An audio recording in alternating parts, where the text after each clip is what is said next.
Welcome to the Man Cave Podcast with Dan Casper.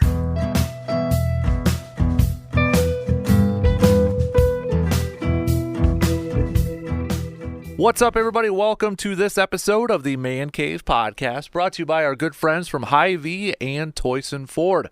Dan Casper here with you, as always, for every episode of the podcast. Our good buddy Brandon Berg's going to join me here in just a little bit. We're going to talk some baseball with him, pitchers and catchers reporting, some non-traditional sports. I shouldn't say non-traditional sports, but outside the top four. You know, what's maybe the next sport that you kind of like religiously watch, if you will, or pay attention to outside of basketball, football, hockey, and baseball and such. So we're going to talk about that and all that good stuff there. But I want to talk some basketball to lead this off. I want to talk some Bucks basketball. So the quote-unquote first half of this Bucks season is in the books. Okay? Again, we know it's not an even 50-50. It's like 65% through. But for argument's sake, for discussion's sake here, we're calling this the conclusion of the first half with the All-Star break here. Okay? So with this first half in the books, how would you assess this very, and maybe that's the other question we could put into this too, is like, how would you describe in one word, or maybe just in a couple of words, how would you describe this Bucks season so far? The first word that kind of came to my mind was like chaotic. Because you open up the season, you open up right before the season starts. You trade for Damian Lillard, which I think surprised a boatload of us. Like, there was probably a lot of us like, oh, that would be cool to have Damian Lillard, but it ain't going to happen. And it happened. It actually happened. And I think it just like, wow, okay, let's go. And I think it also, even before that, with the new head coach and Adrian Griffin coming in, maybe surprised some. Like, oh, okay. You're giving the job to a first-time head coach. Okay, interesting. But some of the stuff that maybe the team needed to get better at, that was supposed to be his background, defense, and kind of mentoring younger players. Like, okay. And then you get the Giannis extension after the Dame trade. Then I completely forgot, even like the offseason before that, you had Giannis saying, hey, I'm not signing an extension right now. It just doesn't make any sense, and I got to see if the team, is going to be committed. Then he does sign the extension. So, all that whirlwind before the season officially tipped off in October against Philadelphia at the end of October there. It's like, oh, okay, Giannis locked up. We got Dame. Let's go, baby. And you got a third-place team right now in the Eastern Conference standings. I know technically second in division, but again, the NBA, I don't really pay attention to the divisions that much, if at all. But third seed, their coach fired, first-year head coach fired. You bring in a guy who's been around forever, Doc Rivers. And the Doc Rivers era is not off to a great start. Win-loss record-wise, 3-7 right now? Just 10 games into it. Maybe seeing a little bit of a better defensive performance, but offensively now it's kind of like, okay, where's that high-scoring offense that we saw in the first few months of the season, first couple months of the season here? It's not very good complementary basketball right now. Yet, here they are sometimes I feel like we just like kind of make it sound like the Bucks are just this bad, awful team, and here they are, third in the Eastern Conference. So, is that even, maybe for some, that's a positive because they're not playing their best basketball. They're not even close to playing their best basketball, and they're kind of treading water right now at that third spot. And it's just one of those, it's like, okay, get through the regular season, get a decent seed in the postseason. Once you get in the postseason, that's when you kind of turn it on. That's when you get going. But I would say you want some momentum riding into the postseason. We've seen it a couple of years where the Bucks kind of go into the postseason and didn't feel like they were playing their best hoops, or maybe not having a ton of momentum, and it saw an early exit for the Bucks at that point. So, I mean, you could go with it a bunch of different ways right now. I guess if I had to kind of put a grade on the first half, and I'm using air quotes, some of you can't tell, first half of this NBA season, for the Bucks, I'm probably going like a C. Because part of it is, okay, they're still the third seed, okay. But there's been ups and downs, and then when you have to fire your coach, and it's just, it hasn't been perfect. Some spots have been good. Others have been blah. Last night was one of those blah when you're going up against a completely depleted Memphis team. And you got your guys playing, Giannis playing, Dame playing, Brook playing, and you can't win that game. Now I know, like, especially in the first quarter, first half, hey, Memphis, that's where sometimes it gets dangerous when you're going up against a team that doesn't have, nobody's expecting them to do anything. Bunch of young guys. I mean, you had a guy starting the game last night for Grizzlies who were on a 10-day contract. Sometimes those games get a little dangerous because you just got those young guys out there that are like, hey, we got nothing to lose. We're going to take advantage of our opportunity right now. We're going to go ball out. And give Memphis credit. They did that. I don't know if the Bucks overlooked them a little bit. I don't know if they just like, yeah, okay, we're going to take care of business with this one. Doc calling them out saying some guys were here, some were already in Cabo. Nonetheless, it's a bad loss.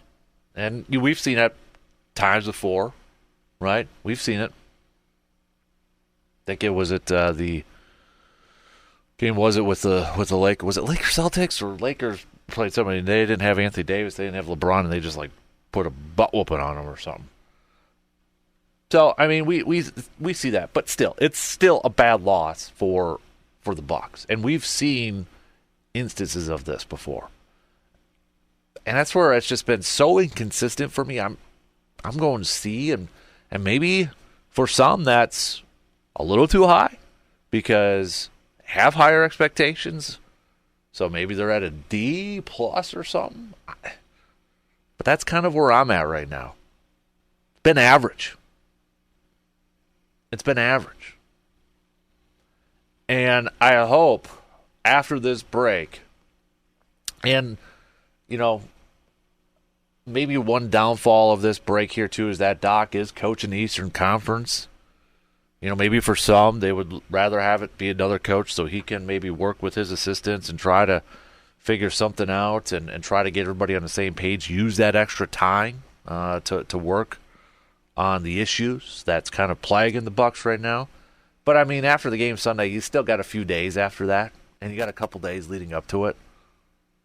And really, you're not putting a whole lot of effort into coaching the All-Star game. Let's be real. You're just getting guys some minutes here and there.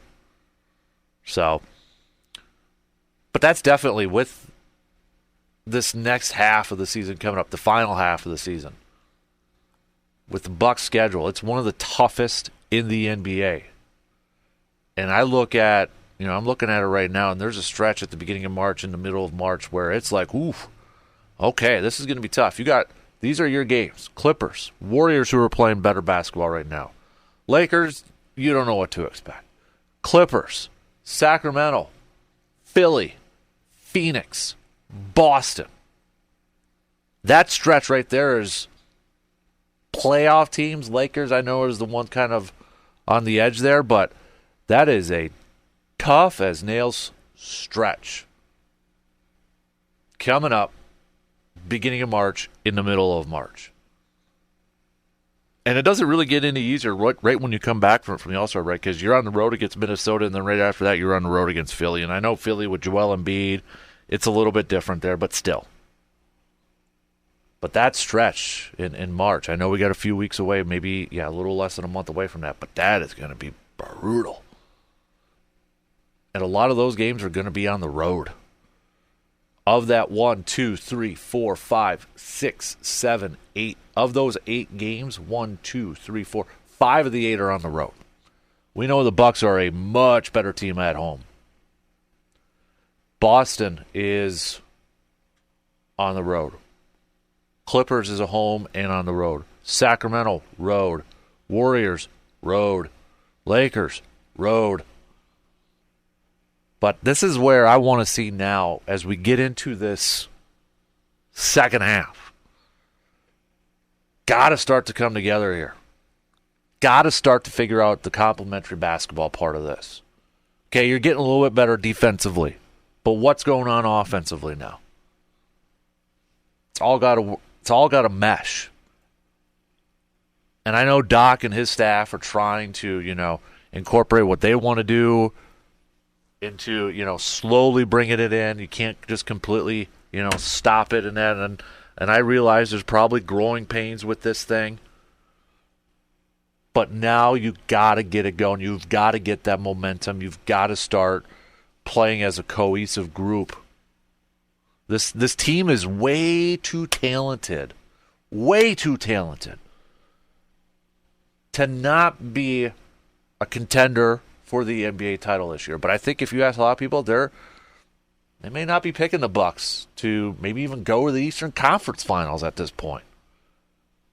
And that's inexcusable for a team of this talent level. I mean, last night you had Giannis, double-double, but it wasn't a typical double-double for him in points and rebounds. It was points and assists. 35 points and 12 dimes. 12 assists. Just 4 rebounds for Giannis, though. Dame, 24 points, 7 assists. After that, it was Bobby Portis coming off the bench with 15. Brook just 14. I mean, the Bucks struggled big time from 3. 25%. Memphis, meanwhile, shot 50% from 3. They shot 53% overall from the field. You had G.G. Jackson coming off the bench for Memphis and putting up 27 points. Bench production outside of Bobby Portis for the Bucks last night, 9 total. That's it.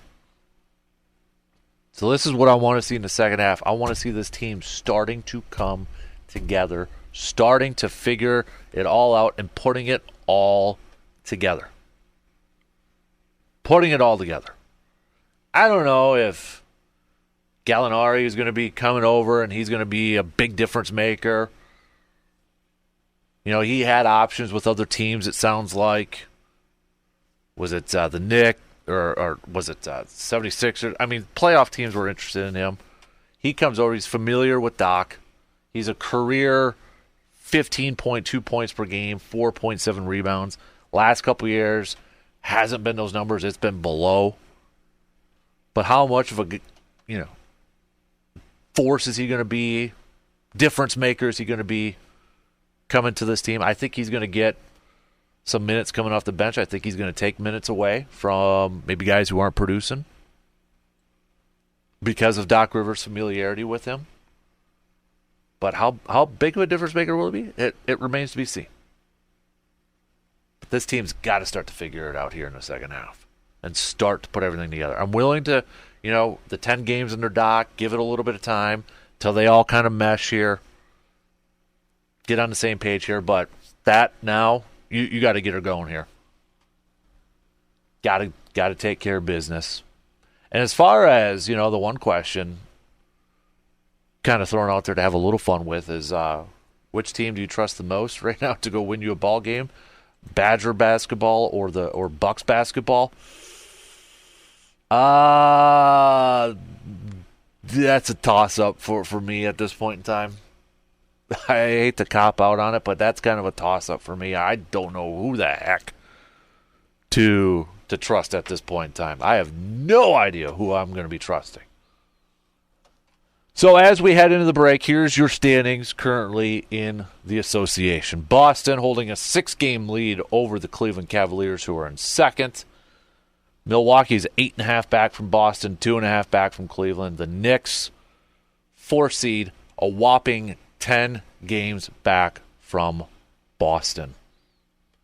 Philadelphia's your 5, Indiana's your 6, and for the last 4 in, who would be in that play-in, You got Miami at the 7, Orlando at the 8, Chicago at the 9, Atlanta at 10. Western Conference, a little bit different here. This Eastern Conference and this Western Conference is giving me flashbacks to just not that long ago where it seemed like the bottom teams in the Eastern Conference were you had teams that were below 500 making the postseason here. And it's kind of that way if we add in, the last two teams, the 9 and the 10s here in the Eastern Conference. But Western Conference, every top 10 teams all have winning records. Minnesota holding on to that one spot. OKC, 1.5 back. Clippers, 2. Denver, 3. Phoenix, 6 back. Pelicans, 6 back.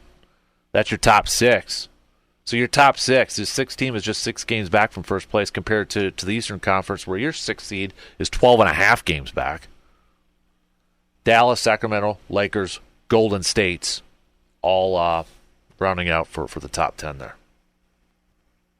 That's where things stand at this point in time. So yeah, you look at that again, that schedule coming up here, beginning in March for the Bucks. You want to know why they have one of the toughest ones? It's because of that stretch of Clippers, Golden State, Lakers, Clippers, Sacramento, Philly, Phoenix, Boston. All playoff teams right now. And then, you got a game against Brooklyn in there, and then you got OKC right after that, Lakers again. And New Orleans. New Orleans is a playoff team. I mean, for crying out loud, if we take a look at this, Minnesota's a playoff team. Philadelphia's a playoff team. Charlotte's not. Chicago is. Clippers are. Okay, so see if I can do this on the fly. 1, Charlotte. Chicago is. Brooklyn's not, but they're not that far out from that final spot. Holy moly. 1, 2, 3, 4, 5.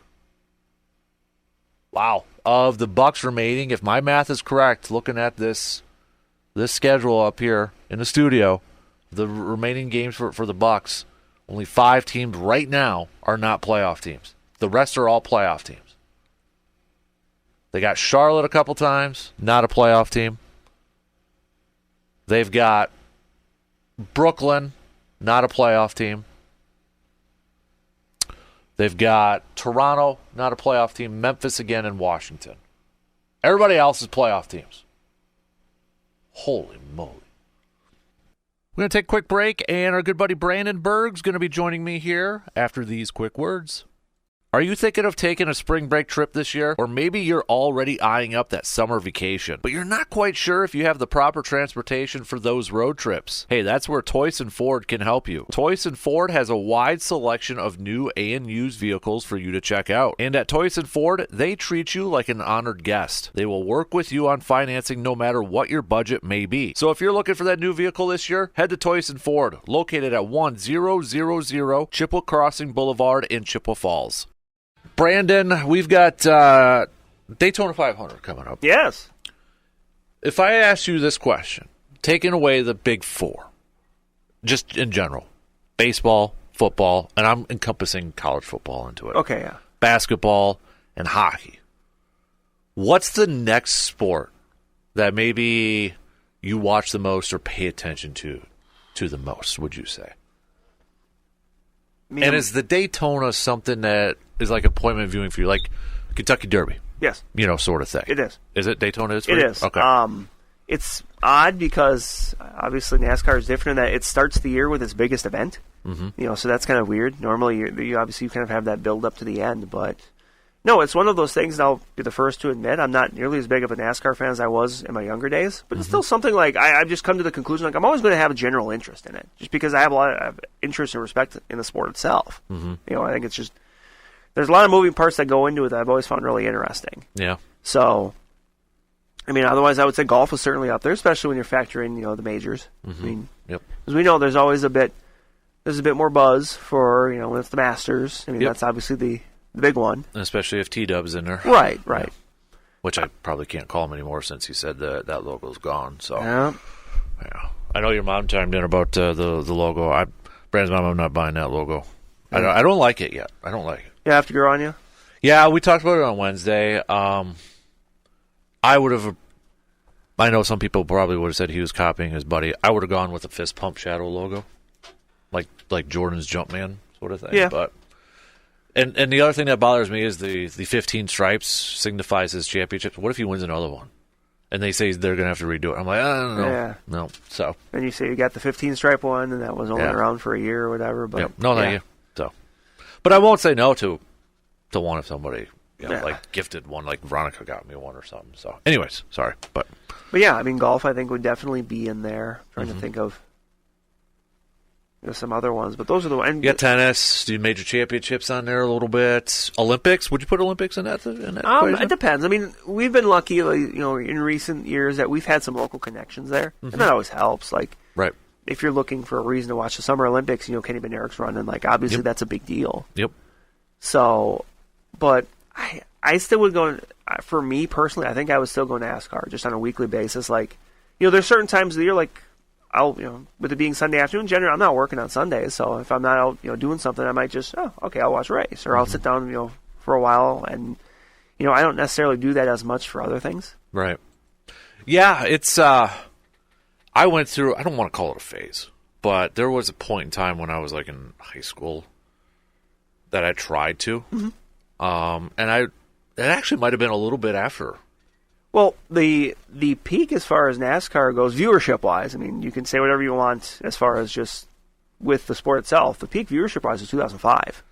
Honestly, that's probably kind of where maybe a little bit before that. But because, it really blew up in the 90s. Yeah.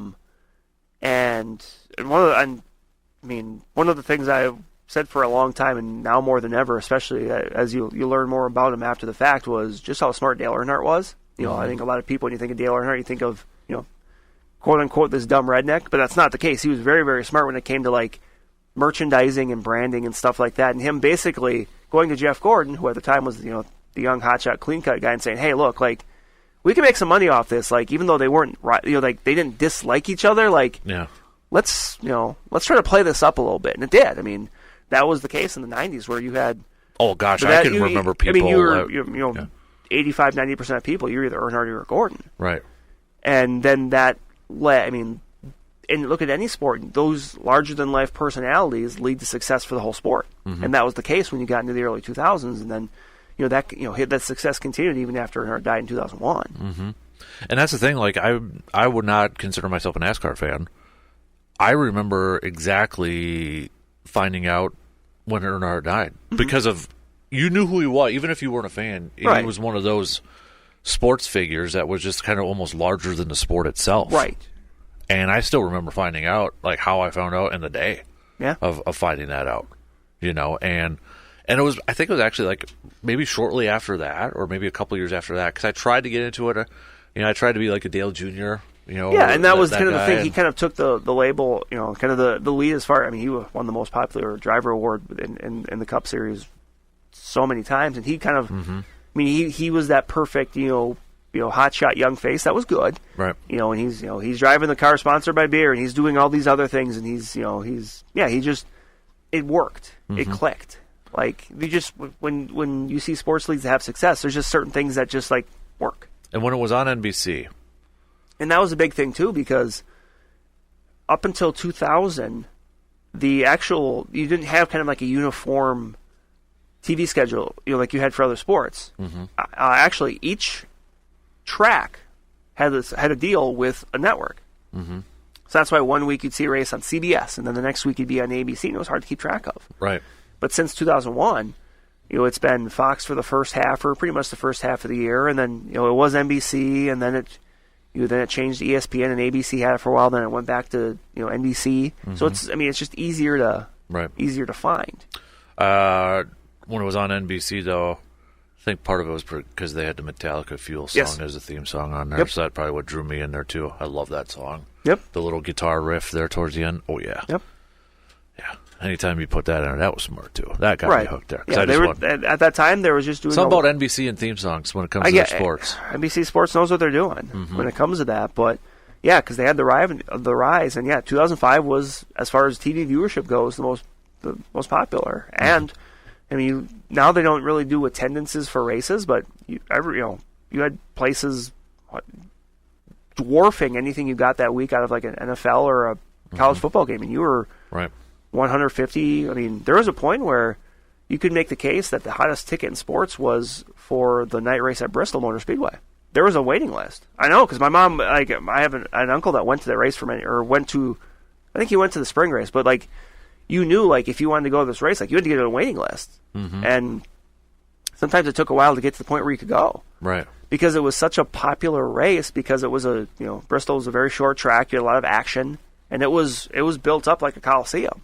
Like, they kept building seats there, and suddenly, next thing you know, you've got 150, 160,000 around this little half-mile track. That's, in the sticks in Tennessee. Right. But it became incredibly popular there. It's funny you mentioned the 05 because that's when Talladega Nights, the movie, came out too. Yeah. When the height of that peak. Right, right. I mean, then obviously, Will Ferrell, they were able to kind of jump in at a good time. Right. And, I like Talladega Nights. Like, it's one of those, it's a movie that, like, it's funny, and in some ways it kind of, pokes fun at NASCAR, but not like in a bad way. Just like, maybe some of the stereotypes some people have with it. Yeah, I was going to say, it really highlights the stereotypes. Yeah, more so the stereotypes. Like, if you kind of understand that. Like sponsorships and, the way they, talked or whatever. Yeah, different, stuff. Yes. Yeah, but, yeah, I remember going to the theater a lot. And when you said 2005, it was about 05.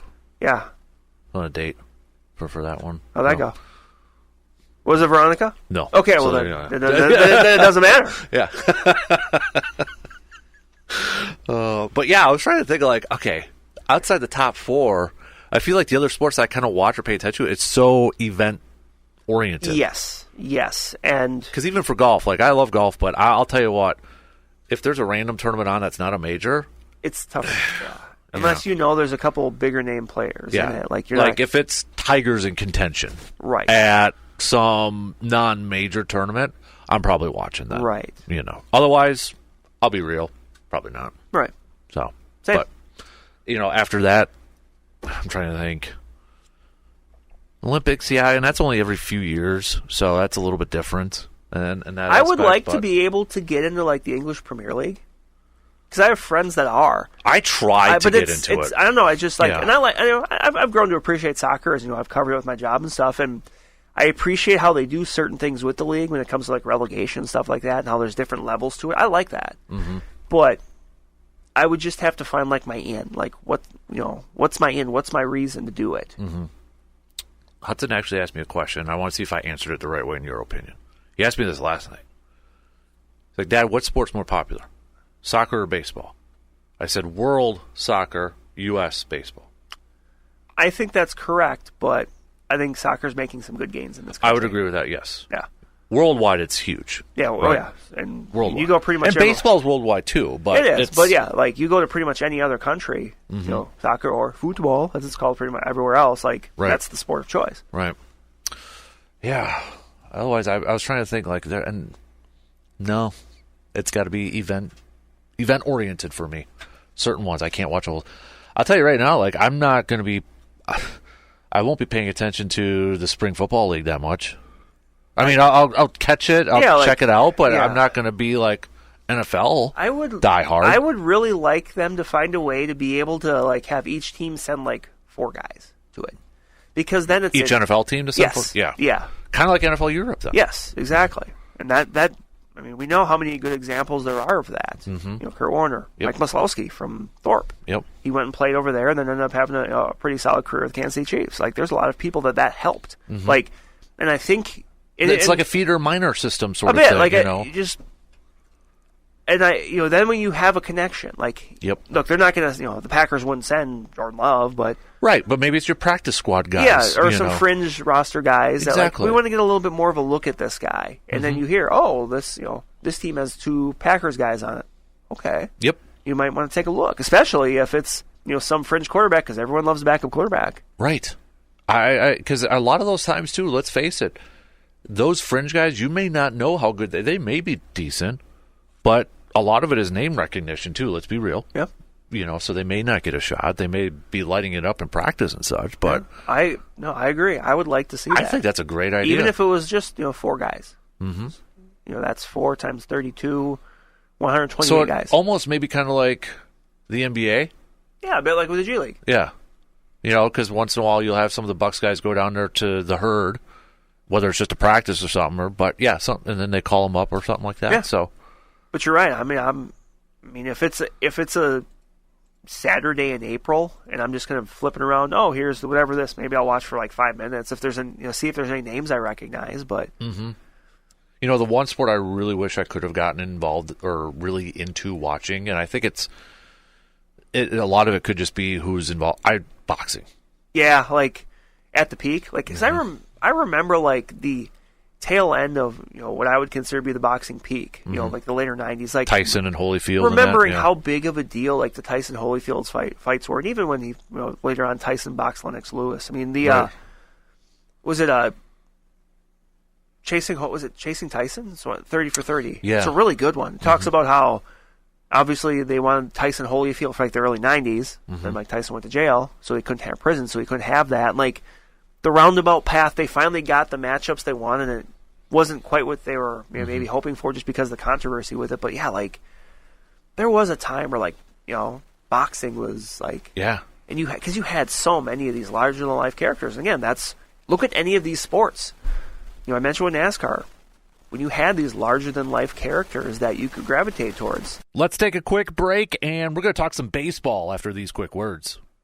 We are always looking to save a little money in our pockets, but we still need our essentials like our grocery items. So how do you save money while also getting what you need for your family? Hy-Vee Perks. If you shop at Hy-Vee, you're already getting a great deal on quality items throughout the store. But now you can save more money with Hy-Vee Perks on different items each week. Saving some money is easy if you shop at Hy-Vee in Eau Claire. So take advantage of these awesome deals and sales and stop on over at Hy-Vee in Eau Claire today.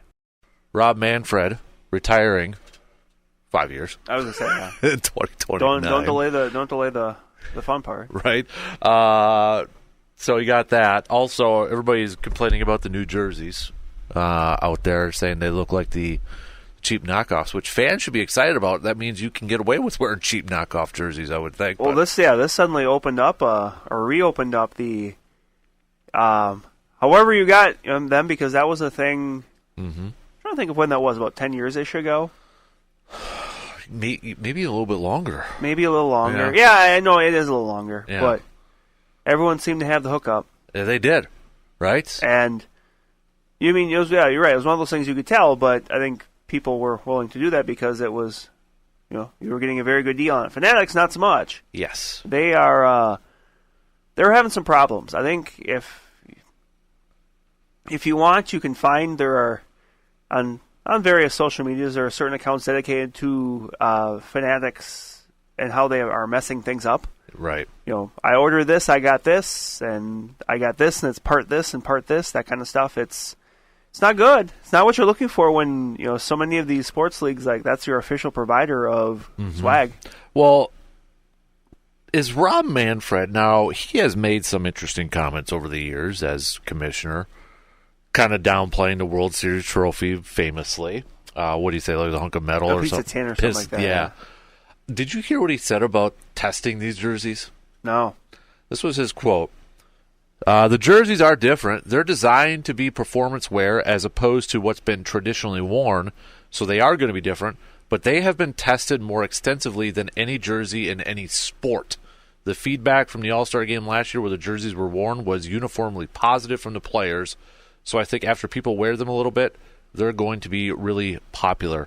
I'd be really curious to know what kind of testing was done. Right. More than any other jersey in any sport. Like, dude, do you realize? That just sounds like something somebody made up. Yeah.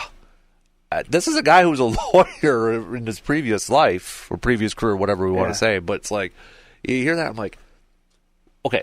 Is this like, I instantly think of like Tommy Boy when they're running through Zelensky Auto and they're doing all the testing you and can all put that. A guarantee on the box. Yeah, exactly. And I'm just like, what kind of testing do you do through this thing? I mean, for crying out loud. And the other thing I'm thinking of with this whole jersey debate is Costanza. Oh, the cotton jerseys. The cotton jerseys. From Seinfeld, yeah. For the Yankees. Yeah. Switching over from polyester to cotton, and then it's the shrinkage, and all that stuff. I'm like, God Lord. there's just sometimes this guy says some stuff that's like, you might want to run that by somebody first. Right. You know, but right. Sometimes workshop some of these thoughts you have. Mm-hmm. Right. What do you make of this this notion with owners pushing for a free agent signing period? Did you see this? I did. A little bit. So, reading a little bit here from the mothership, with several top free agents still unsigned, Manfred said that owners would prefer a free agent signing period similar to other sports in order to expedite the process. Manfred saying, we actually made proposals to that effect to the Players Association. They were not warmly received. With the system we have right now, one of the tactics that's available to player reps is to stretch out the negotiation in the belief they're going to get a better deal. That's part of the system right now. There's not a lot we can do about it. Certainly, from an aspirational perspective, we'd rather have 2 weeks of flurried activity in December, preferably around the winter meetings where you're all there to write about it. So essentially he's saying like the NFL free agency period, right? That's what he's getting at. Right. At that point. Right. Now I know Boris already, I mean, I can imagine. He came out and was like, oh, no. You know, that ain't happening and such. As a fan, would you like to see this? Yeah, I mean, I can see why, because again, a lot of something people say about baseball's offseason, it's boring because you don't know. Like, right. Even this year, the Brewers made their big moves within the last 3 weeks. Yep. As opposed to in the NFL, you have like those 3 days, right, where 95% of free agents are signed, and then some people slip through the cracks, and there's kind of that second wave. But, yeah, I was just gonna say there's that second wave everybody talks about, but yeah. But that's a little bit different too, because in baseball and basketball too is similar. Yep. But with those sports, you also have the draft right after. And in those sports, usually your draft picks are making an immediate impact. So like it's structured a little bit different just fundamentally. So right. I don't know if it can be the exact same, because it's, I mean, you and I love the NFL draft, but it's always, hey, it's March. Yep. Here's a couple weeks where, we're going to see a bunch of signings, and okay, then you kind of digest that, and then it's spaced out early. Yeah, I mean, the NFL does it on purpose. The NFL wants to dominate every news cycle. They do not want a time of the year where people aren't talking about the NFL. Exactly. And that happens in Major League Baseball. Now, I've gotten used to it, and part of me does like the fact that any day, you never know, it could be some random Tuesday afternoon or some Thursday night where I'm out covering something, and suddenly I get a text from you saying, well, I know what we're going to talk about tomorrow, and that's because Corbin Burns got traded. Right. And that was the first I'd heard about it. So, but I can understand that. But at the same time, I also understand on the players and agent side how they might not, because, I mean, let's be real, that's, probably that's going to lose some of their negotiation leverage. Right. Because a big reason, so many high-profile people are still out there is because they haven't quite got the deals they want. If they got the money they wanted, they would have signed already. Right. Yeah, exactly. So I feel like baseball, when it comes to Major League and the Players Association, so many different factors have gone so far down the road where you can't change it. Like salary cap's never happening. That's never going to happen in baseball. I feel like a lot of the stuff when it comes to baseball, they've let stuff go for so long that you just can't. You can't put the toothpaste back in the tube. Right. Exactly. Is that the sense you get with a lot of this stuff? Yep, I would agree. I mean, there won't be a salary cap. They're trying to think of some other examples of things baseball does differently. Right.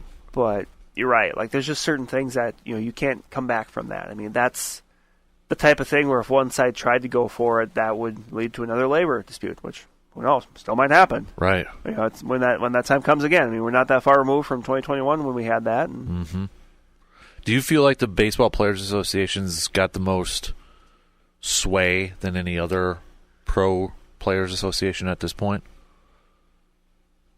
Or is it just because of the relationship between the two is the most? I think it's the most. Maybe that's a better way to put it. It's the most contentious. I think the NFL, both sides right now realize, hey, we've got a really good thing going.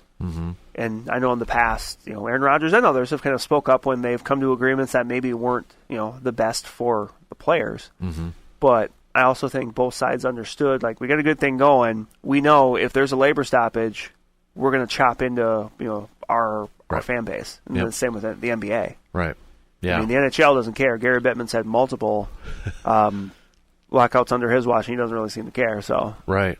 And, it just, you don't, and this isn't a knock on him, but you don't really hear a whole lot about issues, it seems like, with hockey too much anymore, right? I mean, no, they've changed a lot, though, they too. Have, so they have. And honestly, for people that don't follow it, like, I think NHL might be, in some ways, it's some of the easier to follow as far as like their contracts and stuff, because of the four sports, they make the least amount. Right. Like your top end players are still making $10 or $11 million a year. Right. Their contracts tend to be, hey, this person signed for 4 years, $30 million. It's 7.5, 7.5, 7.5, 7.5, or it's escalates, but it's it's easier to follow with that. Right. And you have smaller markets that do have the opportunity to kind of keep their teams a little bit easier than maybe baseball does. And I'm saying it's not possible. I mean, look what the Royals just did with Bobby Witt Jr. Right. So I'm not going to stump for the owners of smaller market teams and say, well, they can never keep their players. Well, there's ways. It's just maybe a little tougher, and sometimes owners aren't as willing to as maybe they should be. Right. Exactly. So, I'm sure. The part when I saw that he was retiring, then it's like 5 years from now. But because the owners vote or hire the commissioner, right? I believe so. It's like the NFL. That's because the commissioner works for the owners, sort of thing. That's something always important to remember when it comes to labor disputes and stuff like that. Yep. The commissioner is the one that takes all the heat for the owners, essentially. Pretty much. He's the fall guy for them, and they pay him handsomely for the privilege. Right. Yep. I know he was mentioned. I know we got a few years yet, but I know he was mentioned before Manfred got hired. But Mark Anastasio, maybe potential commissioner. Again, another Brewers owner going over there. Maybe some Brewers fans want that so they'd get a new owner. I don't know, but remember last time that happened with Bud Selig, there was a period where that wasn't great because that's when the team really was operating strictly to make a profit. Right. So, and that'll be kind of a big thing you hear over the next 5 years is like who are some of the faces. I mean, I'd already heard like Theo Epstein. Yeah, I heard that's a big one. If you don't know, was a GM for the Red Sox, GM for the Cubs when they ended their long streak, and some of them just Red Sox been involved in baseball in a variety of fashions. A bit of a younger guy, but a guy that people feel kind of has his finger on the pulse of what's going on a little bit. If it is Theo, what would you make of that move? Do you think that would be a solid one, just because of he's been around? It'd be different in different aspects of Major League Baseball too, because he also when he was done with the Cubs, I think he was with MLB for a little bit, like a consulting role. Yeah, I think that would be interesting because it's somebody that's not coming from the corporate, the lawyer world that Rob Manfred is, where obviously he kind of looks at things a certain way, sometimes to his detriment. Whereas, at least there with Epstein, you could make the case that he understands more on the baseball side of things. Right. Yeah. Because he's run multiple organizations. Trying to see if somebody's got a list of potential candidates out there right now, but I'll have to look it up because I'm sure that's good. We got years before we can do that. Unfortunately, and people know listen for any length of time, know my opinion of Rob Manfred. We got this time. I know. There's time. Yeah, exactly. So, all right. Brewers-wise, though, we got pitchers and catchers who are at camp. It sounds like a lot of the position players are there, too. Yeah, usually that happens where guys will get there early. Yep. Most of them will because, if it's like 3 days before you're supposed to report, guys will probably be like, well, might as well just get there. Get the process going, get underway, because baseball is such a slow ramp up. That's more so for pitchers, but it matters for hitters too. So you get there and you get going. Mm-hmm. Did you, by chance, happen to see? We touched on it a little bit yesterday, but the MLB article about the teams with sneaky, great offseason moves? I did. Actually, I think I read it last night. Okay, and the Brewers were listed on there. They were. What were your thoughts? I mean, because, as fans, upset about Corbin, and then, it's been a wave of emotions, I think, for this offseason. But these are baseball people, executives, kind of painting a maybe a little bit brighter picture on the Brewers and maybe what some fans have of their own team. What was your first impression, or what were your thoughts going through when you were reading some of the quotes from these nameless executives out there? I think it goes to show how far the Brewers organization in general has come, where they're going to get the benefit of the doubt in some of these cases. And I agree with some of the things that were said in that piece as far as, Rhys Hoskins, if he's healthy, can make a big difference because, the last few years, first base has really struggled. I think if you kind of went down the list, I don't have the numbers in front of me, but if you looked at the production that the Brewers got out of certain positions, even last year, offensively, I mean, you wouldn't be surprised, but you could understand how it could be, very similar to last year as far as the success, despite not being a bunch of high-end moves, because, no offense, but the bar was probably pretty low at certain offensive positions. At first base, it was bad. At DH, it was bad. At second base, offensively, it was bad. Mm-hmm.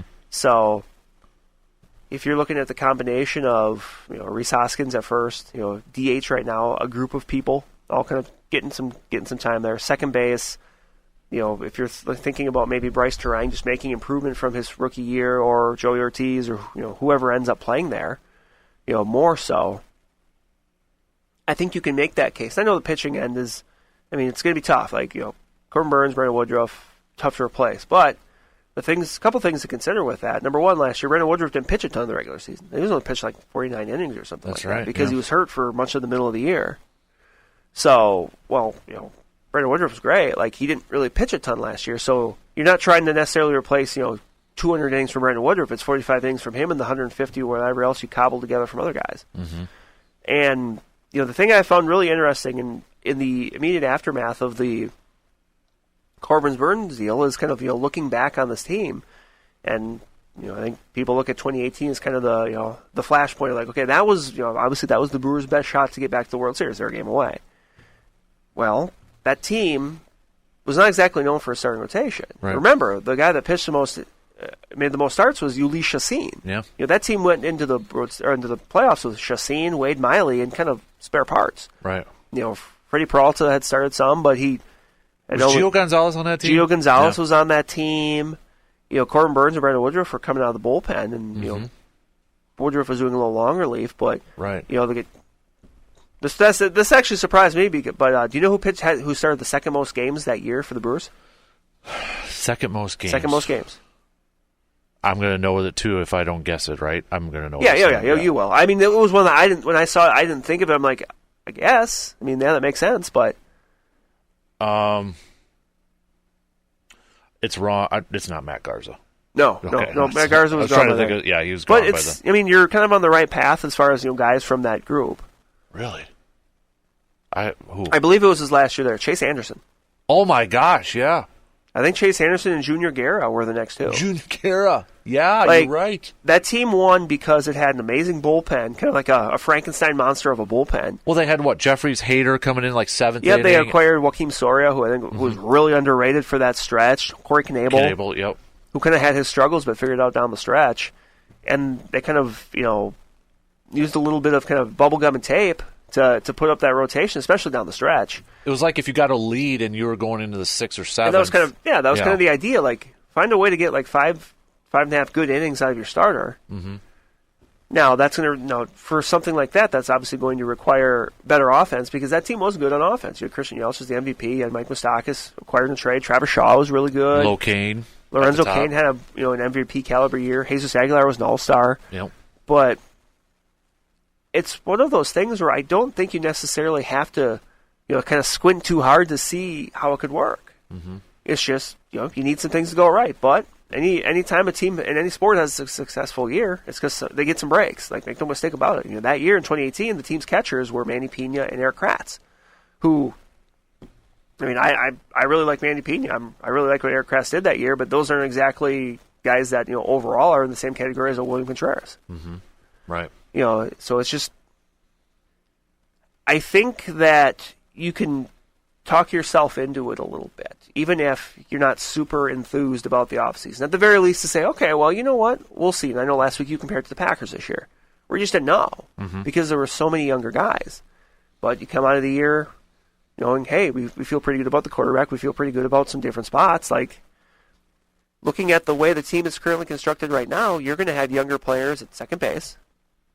Be it Bryce Terang, Andrew Monasterio, whoever. Joey Ortiz. Yeah. Third base, Tyler Black, Joey Ortiz. 2 outfield spots with that, whoever emerges from that group of Frelick, Mitchell, Weimer, Sure, you have to figure if he doesn't start with the team, it won't. The major league team, it won't be too long. Right. And these are all people that were kind of ranked pretty high. It's not like you're kind of crossing your fingers that, oh, maybe this young guy can figure it out. Like, these are people that have had success in the minors. Mm-hmm.